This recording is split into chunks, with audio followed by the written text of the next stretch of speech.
السلام علیکم ورحمۃ اللہ وبرکاتہ۔ بسم اللہ الرحمن الرحیم۔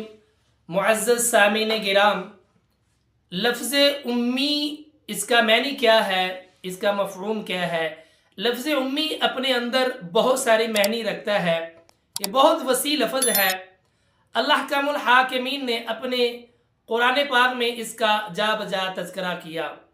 آئے ذرا ہم قرآن پاک میں جس مقامات کے اوپر اللہ پاک نے لفظ امی کا تذکرہ کیا، ہم ان مقامات کو دیکھتے ہیں اور ان کا کیا مفہوم بنتا ہے اور کن کے لیے یہ لفظ بولا گیا ہے۔ قرآن پاک میں سورۃ آل عمران آیت نمبر 20 میں رب العالمین فرماتے ہیں وَقُلْ، اور کہہ دیجئے اے پیارے پیغمبر، لِلَّذِينَ، ان لوگوں کے لیے، اوتوا الکتاب، جو دیے گئے ہیں کتاب، والأمیین، اور امیوں سے یعنی ان پڑھوں سے، اسلمتم، کیا تم اسلام لے کر آتے ہو، کیا مسلمان ہوتے ہو؟ یہاں پہ جو لفظ امی ہے یہ استعمال کیا گیا ہے عرب والوں کے لیے، یعنی عرب والوں کو اللہ احکم الحاکمین نے امی کہا۔ اس سے آگے چلے، یہ لفظ امی یہودیوں کی اس جماعت کو بھی بولا گیا، اس جماعت کے لیے بھی بولا گیا جو یہودیوں میں کتاب کا علم نہیں رکھتے، جاہل تھے۔ یعنی یہودی جتنے بھی ہیں ان میں سے اگر آپ ان لوگوں کو جمع کریں جو کتاب کا علم نہیں رکھتے، قرآن پاک میں رب العالمین فرماتے ہیں وَمِنْهُمْ اُمِّيُّونَ، اور ان یہودیوں میں سے بعض ان پڑھ وہ ہیں لا يعلمون الکتاب، جو کتاب نہیں جانتے، الا امانیہ، مگر اپنی آرزوؤں کے۔ یہاں پہ یہودیوں کو بھی امی کہا گیا ہے اور ان میں سے جاہلوں کو۔ اچھا آگے چلے، بلکہ یہودیوں نے پوری انسانیت کو اپنے علاوہ امی کہہ دیا، ان پڑھ جاہل کہہ دیا۔ ان کا یہ کہنا ہے کہ اگر ہم ان کا مال ان سے چھین لیں، ان کی جانیں ان سے چھین لیں، ان کو ہم جو مرضی نقصان پہنچائیں، اس کے بدلے میں ہمارا مواخذہ نہیں کیا جائے گا، ہماری پکڑ نہیں ہوگی۔ اللہ اکبر۔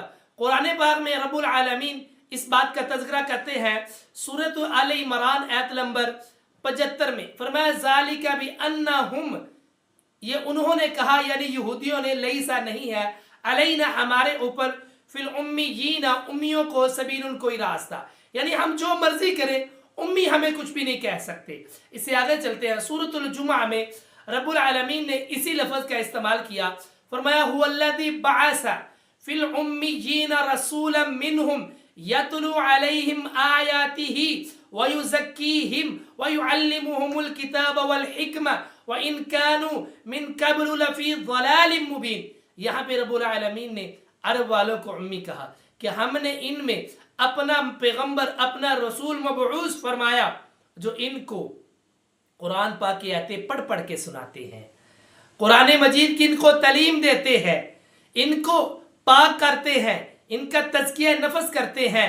رب العالمین فرماتے ہیں ان کو حکمت دنائی کی بھی باتیں بتلاتے ہیں۔ وَإِنْ كَانُوا مِنْ قَبْلُ لَفِي ضَلَالٍ مُبِينٍ، اس سے پہلے یہ کھلی گمراہی میں تھے۔ یہاں پہ یہ ایک بات سمجھنے والی ہے کہ لفظ امی اور رسول صلی اللہ علیہ وآلہ وسلم کو رب العالمین نے الگ کر دیا، یعنی اللہ احکم الحاکمین نے یہاں پہ جو لفظ امی کا ہم معنی کرتے ہیں نا، ان پڑھ نہ پڑھا ہوا، اس سے اپنے رسول کو الگ کر دیا۔ یعنی اللہ نے ارشاد فرمایا کہ ہم نے ان امیوں میں، ان پڑھوں میں، ان جاہلوں میں اپنے پیارے پیغمبر کو مبعوث فرمایا، یعنی رب العالمین نے اپنے نبی کو جو مبعوث فرمایا، اللہ احکم الحاکمین نے ان کو ان سے الگ کر دیا۔ تو پیارے پیغمبر کے لیے جو لفظ امی ہے، آپ کی شان میں اللہ احکم الحاکمین نے اس کا بھی تذکرہ فرمایا۔ اگر ہم سورۃ الاعراف میں جاتے ہیں، اللہ پاک وہاں پہ فرماتے ہیں الذین یتبعون الرسول النبی الامی الذی یجدونہ مکتوبا عندهم فی التوراۃ والانجیل یأمرهم بالمعروف وینہاہم عن المنکر۔ اس ایک آیت کریمہ میں رب العالمین نے اپنے پیارے پیغمبر کی 9 صفات کا تذکرہ کیا ہے، جن میں ایک صفت امی ہے۔ اب یہاں پہ اپنے پیارے نبی کو اللہ پاک امی کہہ رہے ہیں، تو جب نبی کے لیے لفظ امی استعمال ہوگا، اس کا معنی یہ بنے گا کہ نبی جو ہے، رسول جو ہے، یہ اللہ احکم الحاکمین سے تعلیم حاصل کرتے ہیں، یہ رب العالمین سے پڑھے ہوئے ہیں، کائنات میں ان کا استاذ کوئی نہیں ہے،